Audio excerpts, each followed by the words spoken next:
Hello, Master Numerologist Andre Alvin Moore, and it's been over 200 days, and the war in Ukraine is still going on. So let us close our eyes and send our prayers that this war ends sooner than later.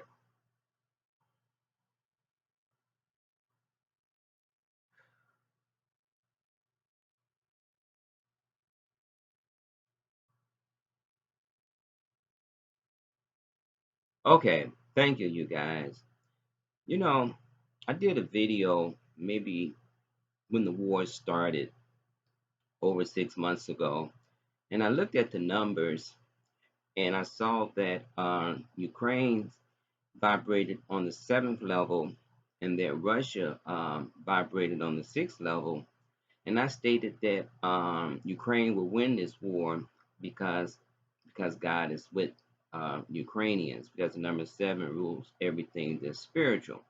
And so far, it looks like Ukraine is pushing Russia back, and it seems as though that Ukraine will come out victorious. Now, anything can happen, but as of right now, it looks pretty promising for Ukraine. So let us continue to pray that this war will end sooner um, than later. But I feel really good that Ukraine will come out victorious.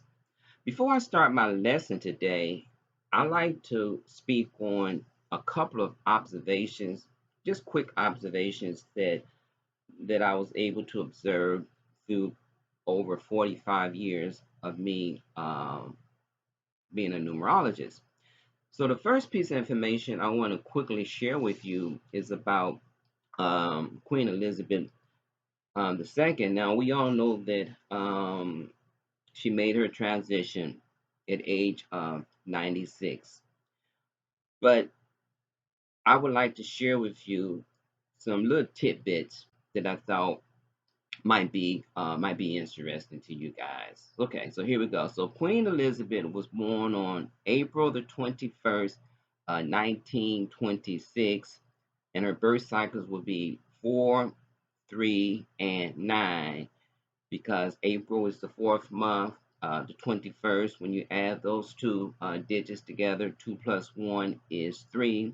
And then 1926, when you add those four digits together, you're going to get 17 reduced down to the number um, 9. You're going to get 18 reduced down to the number 9. So her birth cycles are 4, 3, 9, and she carried a destiny of the number 7 because 4 plus 3 plus 9 give us 16, and 1 plus 6 equals 7. Now, Queen Elizabeth, she sat on her throne for 70 years, so that's the number 7, keeping in attunement with her life's destiny of number 7. And she took her first official portrait in the year of 1933. When you add those four digits together, you're going to come back to the number 7 because 1 plus 9 is 10, and 10 plus 6 is 16, and 1 plus 6 is 7. And she took that portrait at age 7. Okay? So, um, so she took it in the calendar year of age 7. She became queen on February the 6th, 1952, which is a 7-day cycle. February is the second month on the 6th, and then 1952 reduces down to 8 energy.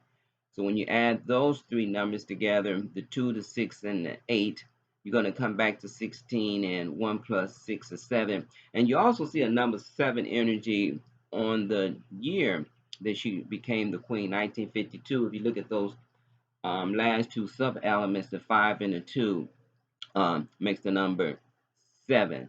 Okay. Now the queen made her transition at age 96, and her transitional month was September. She left in September, which is a 9 month, on the 8th in the year 2022. So the numbers would be 9, 8. 2022, but 2022, when you combine it, it's a sixth energy. So the numbers would be a 9, a 8, and a 6. And if you know, take off that 8 energy, then you see her age would be 96. So try to follow me again. She left in September, which is a 9, on the 6th in the year 2022. Those three twos is a 6. So if you um, remove the 8, then you see her 96. And another quick piece of information was that she was born in the year 1926. And if you remove the 1 and the 2, you're going to see her age, a 96 as well. So 1926 was her birth year. You drop the 1, you drop the 2, and boom, you see the 96. Now, my second piece of information is about the quarterback Tom Brady. And I did a video on that a few months back, and I really it was a very positive read, a very uplifting read, and I felt that he made his exit at the right time. And I also said that this would be a wonderful time for him to reacquaint himself, full time with his family, right off into the sunset, and enjoy your retirement years. Okay, so I felt the reading was on point. I felt the reading was very accurate. The one thing that I did not account for was free will. A lot of times, we don't understand. Most of the times, we overrule God's will. We have the power to overrule God's will. Even though we must reap as we sow, we can say no. We can say no. For example, we have, 10 laws that we ought to be following. We have a major law that states, do unto others as you have them do unto you, and we break it constantly. We break it constantly. We break those 10 commandments constantly. So we are always overruling God's will, but we have to deal with the consequences. But anyhow, Tom Brady used his free will to unretire, right? To unretire. So he said, I want to come back. And I felt as though that that wasn't the brightest decision for him to make, because of lots of different reasons. But I want to focus in on his last birth cycle. He was born in 1977. And 1977, when you add those four digits together, you're going to get a 24, which is going to give you the number 6. That's why I would say, oh, so your third birth cycle um, is a sixth energy. The sixth energy rules family, it rules the home, it rules love, it rules all of that in its positive aspect. But when he unretired, that set off a marital storm, because you have to understand that his wife was under the impression that he was hanging up his cleats, his cleats in after playing football for 22 years. And she felt as though that she stood by her man for 22 years. She put her career like off to the side because she was a model to help, raise the family and to support Tom in his dream. But apparently they had this in-depth conversation where he was saying, this is going to be my last year playing football at the age of 44, and everything was agreed upon. And she was making plans to do something to start fulfilling some of her dreams. So when he said that I'm going to unretire, that threw her for a loop. And that did not sit right with her. And right now, there's all kinds of rumors circulating, around their marriage. Like some say that they're no longer, living in the same household. When the season started this year, she wasn't there, at the game cheering her husband on. So there's friction. And I was saying, oh my gosh, I didn't want the sixth energy to become disruptive in his family life. But you have free will. So now he's back in the game. He's 45. He no longer has the protection of those double fours. And the 4 and the 5 energy make a 9 energy. And the 9 energy is about conclusions and endings. And of course, I don't want to see his marriage come to an end. But I'm telling you right now that the numerology is saying that they're going through a bumpy patch because she is 42. And so the whole vibration of the family and home is really is strong with her right now. And so she's on the 6th level and he's on the 9th level. And once again, that 96 is popping up because he's on the 9th level because 4 plus 5 is 9. She's on the 6th level because 4 plus 2 is 6. And so that compound number 96, Spirit just threw that out. So I'm going to throw it out to you as well. But I feel as though that it was not the best decision for him to have made to renege on the promise to the family because that struck her as betrayal. And she probably lost a lot of respect for him, and her trust was broken. And so it's a very critical time, in times life right now because he's going to be moving to that 6th cycle, and the 6th cycle rules the home and the family. And but the 9th cycle, because he's 45 now, rules endings and completions, and she's on that 6th level. And so they're having, challenges within the home and within the family. And what I've been able to observe from the numerology is that it's stemming from he broke his promise. She was relying on him keeping his word, and he reneged on it. And so there's a trust issue there that has been broken. And now he's going to have to try to rebuild her trust if he may not never be able to rebuild that trust. So only time would tell. So if y'all guys are interested in what I had to say about Tom Brady and his retirement year of the 44, you can look over some of my previous videos not too long ago to review that. Okay, I got that out of the way. Now, so this video probably going to be longer than 20 minutes probably because of my intentions, but I just wanted to share some information with you. Today's lesson is called Our Soul is Peaceful. Maya is the great disruptor of peace. Maya. Maya is the cosmic illusion. Some call her the satanic energies, the evil energies, the combative energy. But her job is to bring about chaos and destruction. Okay, that's Maya. That's what we're up against daily. The good angel and the bad angel fighting for, our attention.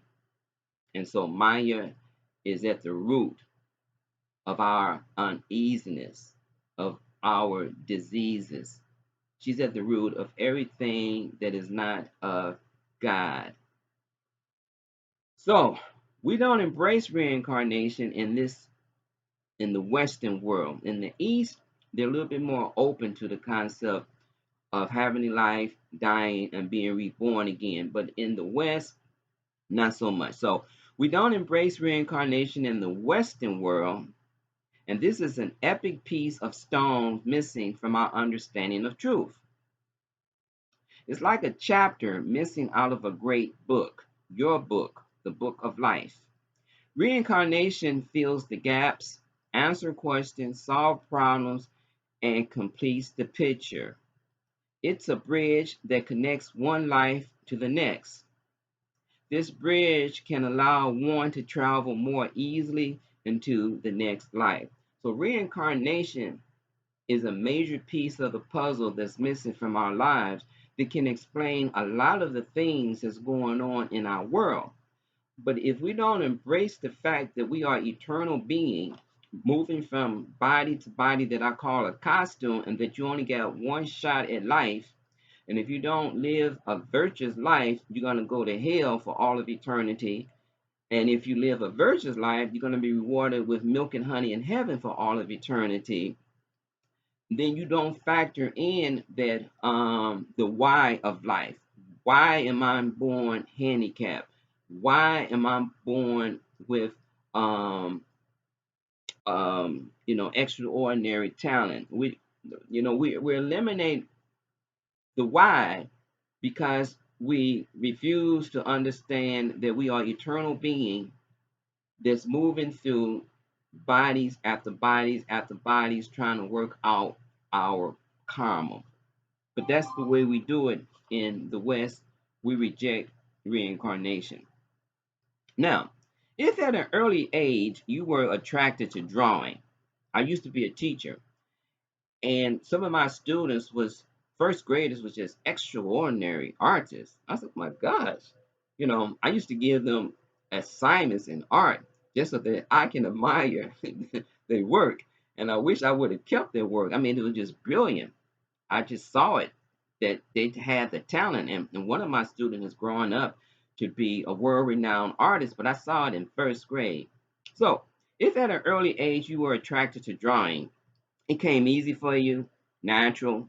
Chances are in a past life you were an artist of some sort and you have tapped into some soul memories to continue this pursuit. So with reincarnation, some of the things that you've been attracted to in a previous life that you was good at, you bring that with you in this life. There's a soul memory, you remember it, and you will continue with the talent that you developed in a previous life. That's one of the values of reincarnation. That's one of the reasons how you can explain why some children are are gifted in music or dance or speech at such an early age is because they came in with that ability that they have developed in a previous life. Now, on the other hand, some children are born with a propensity towards violence.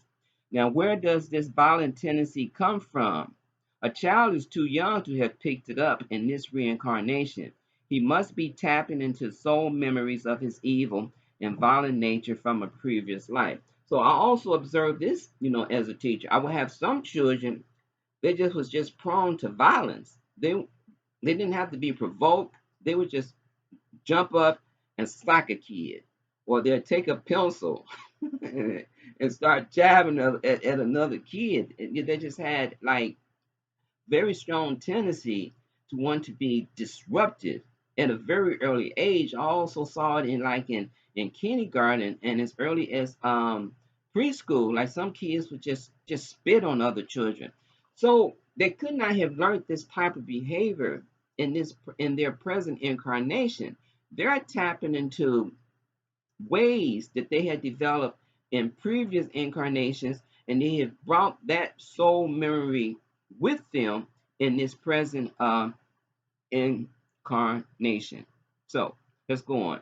Eternal existence is what we are, flowing in and out of bodies I call costumes, each life playing a different role based on our karma, an actor playing its part on the stage of life. Now, life is composed of three frequencies: the good, the bad, and the ugly. In life, we find ourselves caught up in these frequencies. When we do good, we feel positive. Sometimes, when we are wrong, we may feel remorse. But some that do wrong feel good acting out bad. We say and do ugly things. Sometimes we are not aware of the ugliness. We speak our minds, but never honestly know how our words affect the person to whom we are talking to or about. Uh, we bully people with our words, and sometimes people take these words to heart. Our ugly words strike a chord in some individual, and some individuals they feel they don't have any value. Some even commit suicide. So we have to really check our words because we don't know how our words are landing in another individual's inner space. That's the ugliness that at times um, we portray. Okay, so let us move on. Now there's a space that separates these three frequencies. It's called peace. This space of peace keeps our temperament even. So we have a good frequency. Yeah, I do good today. Then we have a bad frequency. Oh, I did bad today. Oh, I did ugly today. We drift from frequency to frequency to frequency. But between these frequencies, um, there's peace. We have peace because peace is the natural state of our soul. God is peaceful, and so therefore the soul is peaceful. If peace is our nature, then why do we act so devilish? When our minds are agitated, a cosmic flow of illusion envelop us. So when our minds are not at when our minds are not calm, then like a pebble that's thrown into a river that's calm, or a lake that's calm, it agitates it. It creates ripples. It creates like fractions, illusions, and we accept that these fractions and these illusions, our reality. That's what happens when your mind becomes agitated. Okay, and then the cosmic flow of illusion envelop us. This illusion works like a blanket that covers our peace and casts dark shadows within our minds. These shadows are the great pretenders. They fool us into thinking that they are accurate, and we respond accordingly. They reflect a false light, a false perfection upon the window of our mind. Now, rumblings of the mind bring about a lack of faith, worries, doubts, insecurities, uncontrolled thoughts, and distorted thought waves. One must learn to control these rumblings by developing time to the ancient practice of meditation. Be still and know that I am. The stillness is the key. How do we stop a mind from becoming so agitated? Because when we're agitated, we start worrying about our ill health. We start worrying about not having any money. We start worrying about how come my girlfriend hasn't called me in a week. We're agitated, and the thought forms are going all kinds of ways. And that's when the satanic force of Mayan or Satan, whatever, slips in there and kind of like take control over the inner workings of our beings, or we surrender our control because we have lost our calmness, we have lost our peace, we have lost our tranquility, or we have given it away because we do not know how to center the mind or to keep the mind on peace, which is God. We don't know how to keep our focus on the Lord. We become so distracted in our focus about things that's happening or occurring outside of ourselves, and we don't spend enough time trying to find our peace through meditation. All right, let's move on. Now, some other ways to stop a mind from being agitated. You can play soft and peaceful music, right? And that aids in calming the agitated mind. Floating in a body of water soothes a jittery mind. It's called floating to relax. There are tanks that are filled with salt solution where you can lay in that tank, and there's nothing but you in silence. Sometimes they might pipe in music, but it relaxes you so much that you find yourself drifting back, back, back when you was in your mother's womb. And while you was in your mother's womb, if the outer environment was peaceful, then you stay peaceful. But if your mother or father was agitated, or if the environment that the mother and the father was living in was agitated, then of course you're going to feel that agitation while you were in that, you know, that sack of water. But it's called floating to relax. It's a flotation tank. You guys can look it up, and if you can get an opportunity to go into one, and if you're not claustrophobia, then I would highly recommend that you do so. Now, once you attain a sense of peace, and you have calm the agitated mind, then the Lord will descend to your different layers of consciousness to teach and guide and to embrace. Now, being with the Lord is the ultimate peace. Peace is rarely found in the world, and if one attains a sense of peacefulness, it evaporates quickly due to the cosmic illusion of Maya. So it's hard to maintain peace. You can get peace, and then all of a sudden, Maya's job is to disrupt your peace. So you have to learn how to maintain peace, even when you're in a noisy environment. And it's very hard to do. It's very challenging to do, but you got to work at it. Every day you have to daily, work at achieving peace and maintaining peace and removing yourself away from chaos and confusion. A lot of times you're not in position to remove yourself away from chaos and confusion. But if you ask the Lord to remove the chaos and the confusion in time, it may take a year, may take 5 years, but in time that chaos and that confusion will be removed from your life, and you will be able to find yourself in an environment that's more to your liking, that's more peaceful for you. But sometimes it won't happen overnight because of your karma. Sometimes you move into a situation of chaos and violence because in a previous life you was chaotic, or you brought chaos into another person's life or violence to another person's life. So now you must experience that so you can balance out the karma. Okay? Now, Maya is the great disruptor of peace. Maya's main objective is to turn you away from your peace, away from the Lord. She is the jealous lady who only wants your eyes and attention on her. Now, some find peace asleep, but others are visited by Maya, tossing and turning, fighting with nightmares. So at night, you should have peace, but a lot of people they're restless. Their bodies won't give them peace. Their inner space won't give them peace. They have these nightmares and they jump up and their heart is palpitating and they're sweating. And so, even in sleep, where you're supposed to be resting peacefully, Maya comes and visits you. So, it's so important that you get a grip on this mind, this agitated mind, through meditation, through listening to soft and soothing music, through learning to float on your back. You go to a river, go to a lake, and when you lay on your back and you just float, how relaxed you feel. These are things you can do to help the agitated mind. You can also burn a candle and focus in on the peacefulness of the candle. There are many things you can do, but the key is to how do you maintain it? Because as soon as you become distracted, here come Maya, and before you know it, you all agitated again. You start worrying again. You start pacing the floor again, and it takes a moment for you to regain your peace, to regain your calmness, or to be once again uh, with the Lord.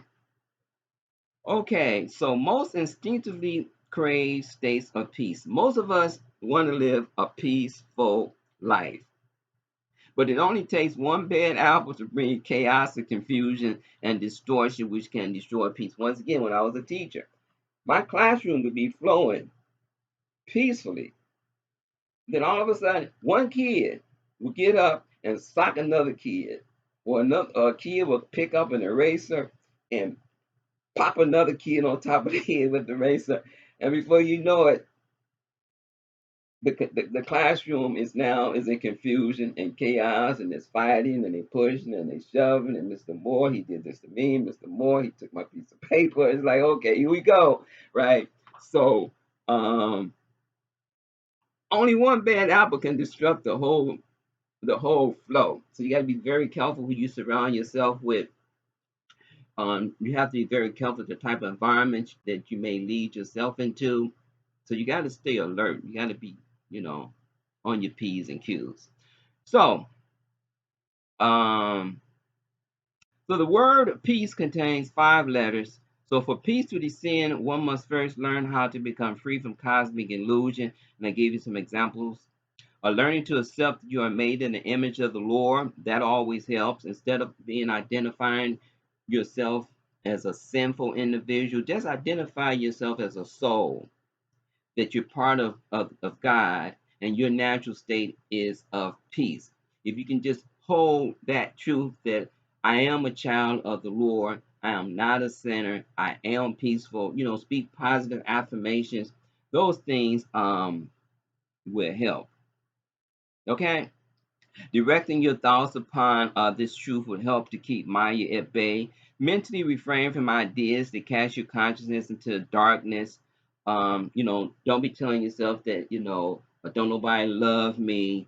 I can't seem to get a girlfriend, or everything I do, I mess it up. You have to refrain from thinking like that. You have to always affirm that I am talented, that I am intelligent, that I'm capable of accomplishing the task that is in front of me. You just constantly have to instill this program into your inner being until you start accepting it. You have to accept your truth. You have to just accept your divinity. And for some reason, it's so hard for us to accept our divinity, because what we do is we remove ourselves out of the equation. Why do we do this? We remove ourselves out of the equation. We under the impression that we are a part and not part. The earth is part of the Milky Way. The Milky Way is part of space. We all are part of. No one is excluded, but we're constantly excluding ourselves. Well, she can do it, but I can't do it. Right? They got wealth, but I don't have wealth. Um, they have prosperity, but I don't have prosperity. But the thing, what divides us the most is not affirming that we are the children of God. We don't know what it means to be a child of God. Oh, we can look at a master, a yogi such as Lord Jesus Christ. Okay, now that's a God. That's a son of God right there. Okay. But we separate. We say, well, Jesus is in this category, and I'm over here in this category, not understanding that we all are in the body of the Lord. Jesus has his attainments based on his effort, his karma, his goodness, his truth, his understanding. You too can accept your truth, your divinity. You can work on developing your spiritual powers as well. Jesus can come and help you and to guide you, but there's nothing stopping you from becoming a better you. Only a God can stop a God. Only you can stop yourself. And we put up stoppage all the time. I'll be reading for an individual, showing them the path, laying it out. And before I'm even one third way in, here come the blocks. Well, I don't have any money to do that. That's a block. See, that's a I am not. You don't have faith, right? Oh, I'm not strong enough to do it. There's another block, right? So the more blocks I remove, the more blocks they set up. And only a God can block a God. Only you can block yourself. And that's a true statement there. No one, sure, Maya has power, but you are more powerful because you are the child of the Lord. The God is more powerful than Maya. You align your will with God's will, then Maya cannot touch you, or she'll be able to reach you to a lesser degree. But we don't practice coming into the oneness with the Lord. We don't know how to unite our will with God's will. We haven't been told, we haven't been taught, and we don't have self evidence. We don't see the saints, we don't see the yogis, we don't see the masters. So we don't have anything to grab onto. Okay? Let's continue. So the letter P vibrates on the seventh level, and number seven lives in the realm of peace. Okay? We are given a technique that states, be still and know that I am. Be still. Control the agitated mind. Then you will have direct knowledge that you are the child of the Lord.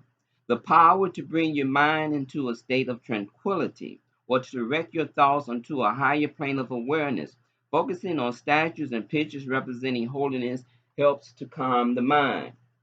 When you wake up in the morning, It would be advantageous. The first thing you see is an image of the Lord in the form of one of God's disciples, or one of God's Jesus, Mother Mary, Lord Buddha, Lord Krishna, something that resonates, the cross, the rosary. If you can just, when you open up your eyes, if you can be reminded of your divinity, that will help you tremendously. That will help you tremendously. But once again, people focusing on statues or praying these statues, they say, well, that blasphemy. Thou should have no other God before me.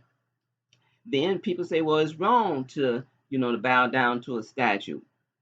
Not understanding that the statue is just a representation, just like the cross is a representation of something that's holy. It is not the holiness, it's just a representation. It's like a guide or a rope that's trying to pull you towards your own divinity. You need help. You need help arriving at yourself.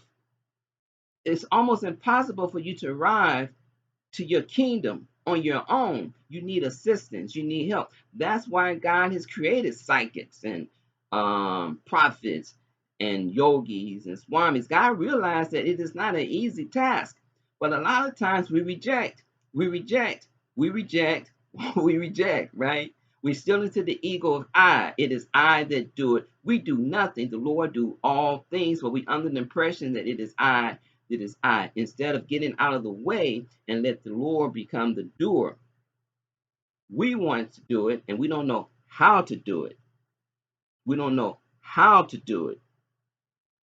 Okay, so let's move on. Letter E vibrates on the fifth level. Number 5 is a 5-pointed star of light.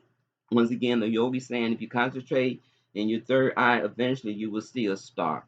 Focusing on this starlight will lead you into peaceful awareness. Concentrating on a candlelight can often quiet the mind, allowing you to drift into a sea of calmness. The purpose of each incarnation is to loosen the grips that the Queen Maya wraps around us, choking the life out of us. It is not easy to break free, but with each breath, you must give your best effort.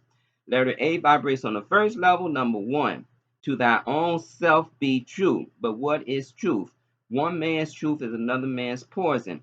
And how do we distinguish what is and what's not? Each person has intuition, which is a part of our guiding light, our starlight. It is the hand of God leading us out of our troubles. Trust that your intuition is never wrong, for it vibrates with universal intelligence. You have universal intelligence. The body is intelligent. That's a fact. Cells know how to divide. Cells know how to create molecules of blood, saliva, hair, skin. You're not under that power. If it was,